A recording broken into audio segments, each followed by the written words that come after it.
ඕවා දෙනු පරහට තමා සම්මතෙහි පිහිටා සිට අනුන්ට අවවාද කරන්න ඉස්සෙල්ලා තමන් සුදුසු ගුණ ධර්මයන්හි පිහිටලා ඉන්න ඕන. මේක අපේ ලංකාවේ භික්ෂු පරම්පරාවේ බොහෝ දෙනෙකුටත් නෑ හාමුදුරුවනේ දැන්. හාමුදුරුවරු බොහෝ දෙනෙකුට නෑ. මම මේක ඔප්පු කරලා පෙන්නන්නම් ඕනනම් පුංචි හාමුදුරනේ අරුණට පළමුව දැහැටි වළඳා මලු පෙත්මන් නැමද නිමවා පැම්පෙරා තබා කියලා කියවන කටපාඩම් කරලා හදවතේ නිතරම තියාගෙන ඉන්න ඕන. බෞද්ධ දර්ශනයේ කොටසක් තියෙනවානේ දිනචරියාව කියලා.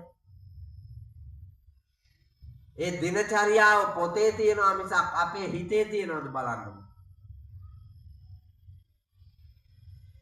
පොතේ තියෙන දේ හිතට අරගෙන ඒක අතින් පයින් ක්‍රියාත්මක කරන්න පෙළඹිලාද කියලා බැලුවා නම් පේනවා.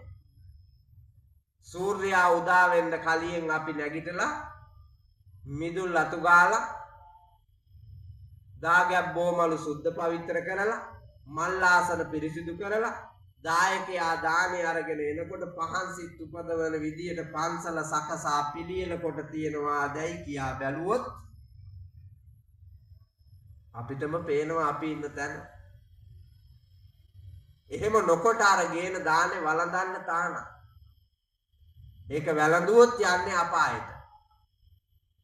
හොරට ඉඳලා බුදුහාඳුරුවන්ට සලකන්නේ නැතුව ධර්මයට සලකන්නේ නැතුව ආර්ය කුල මහා සංඝ පරපුරට සලකන්නේ නැතුව දුක් විඳලා මිනිස්සු හදාගෙන එන දානේ කම්මැලියේ කුසීතේ කැටියට බුදියලා ඉවරලා නැගිටලා කෑවොත් යන්නේ අපායට.